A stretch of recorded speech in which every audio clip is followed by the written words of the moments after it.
Peter's speeches in Acts present a reliable summary of the experiences of Jesus' followers. In his lifetime, Jesus of Nazareth was commended by God with mighty deeds, wonders, and signs that God worked through him. Jesus was recognized as a holy man of God, a folk healer. It's important to understand the difference between healing and curing. Curing comes from a view which is biomedical. It seeks to eliminate disease, which is a biomedical malfunction. This is unknown to ancients.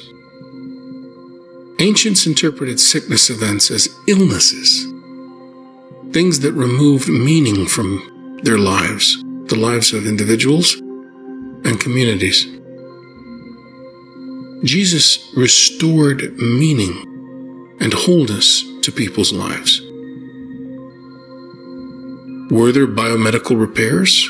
There's nothing against believing this. Something happened. There is a mysterious relationship between our minds and our bodies, but we don't have x-rays or blood tests or any scientific records of what Jesus did, and all those he healed eventually died. Even Jesus died. But Jesus healed Peter's mother-in-law. He restored meaningfulness to her life. He healed the poor. He healed. Some accepted Jesus, while others doubted and rejected him.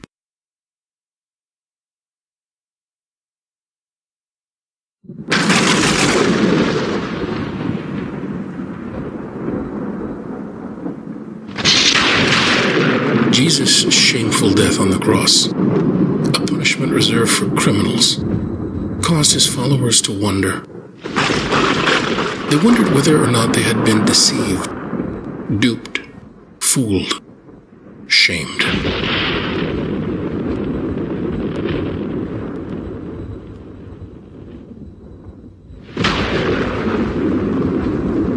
If the God of Israel had truly been with Jesus and approved of Jesus, how could God have allowed this to happen? Cursed be anyone who hangs from a tree.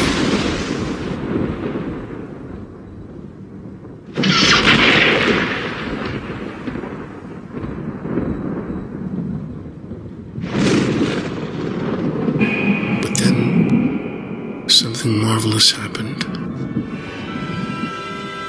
Unexpected and extraordinary.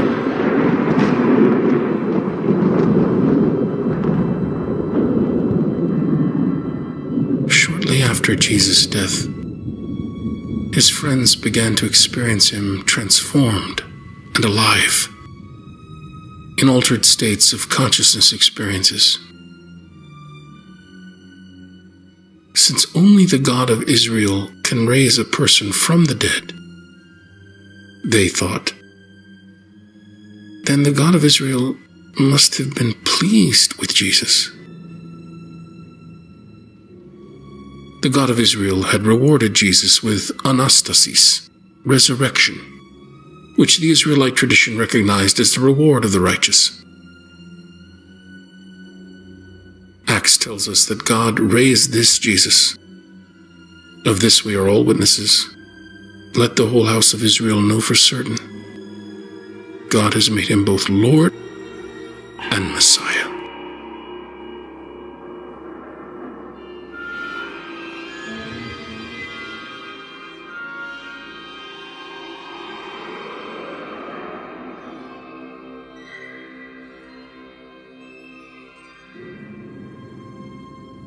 But why did non-believers, even the enemies of Jesus, not see him after his resurrection? Actually, a major skeptic and enemy of Jesus, Paul of Tarsus, did experience the risen Jesus. We'll get to Paul later on. In In another speech from Acts, the Lucan Peter explains what anthropologists also know from their fieldwork.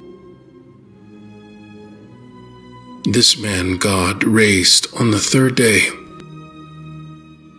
and granted that he be visible, not to all the people, but to us, the witnesses chosen by God in advance, who ate and drank with him after he rose from the dead.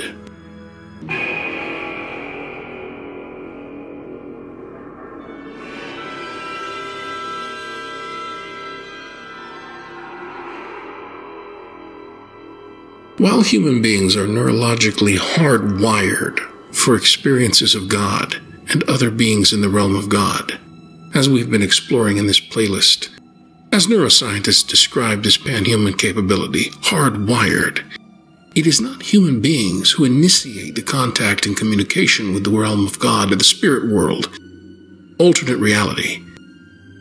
Rather, it is the spirits who determine if and when to interact with human beings.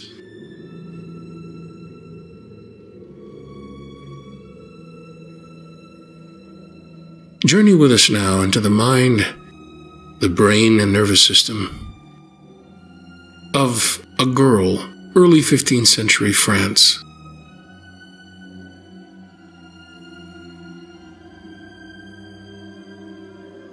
Hardwired the same way as all human beings with a functioning brain and nervous system, she is capable of over 35 different states of awareness. God has hardwired her for revelations, visions, experiences that can transform her and the world. This will help us better understand what is going on in the post-resurrection accounts, in the Gospels and in Acts, and other New Testament literature.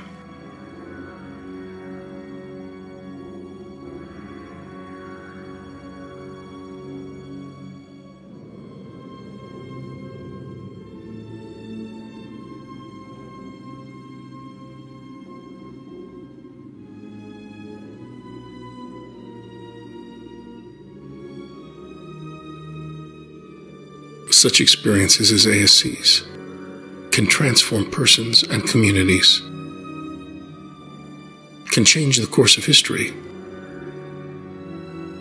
can even change the world. They're messy. Sometimes the interpretation brings about a violent change.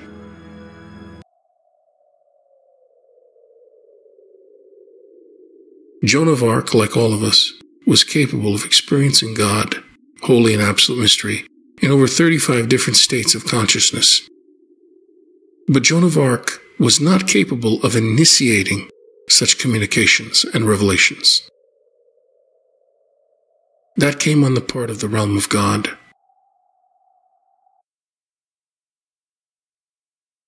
I'd like you to remember the psychiatrist who observed that he treats people who hear voices and sees things that aren't there.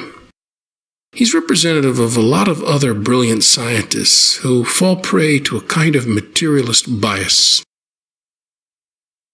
One difference between the Diagnostic Statistical Manual of Mental Disorders, a basic resource book, Volume 3, and the DSM Volume 4, is that many religious experiences and mystical experiences that were labeled as pathological in the former edition were omitted and recognized as normal in the later one.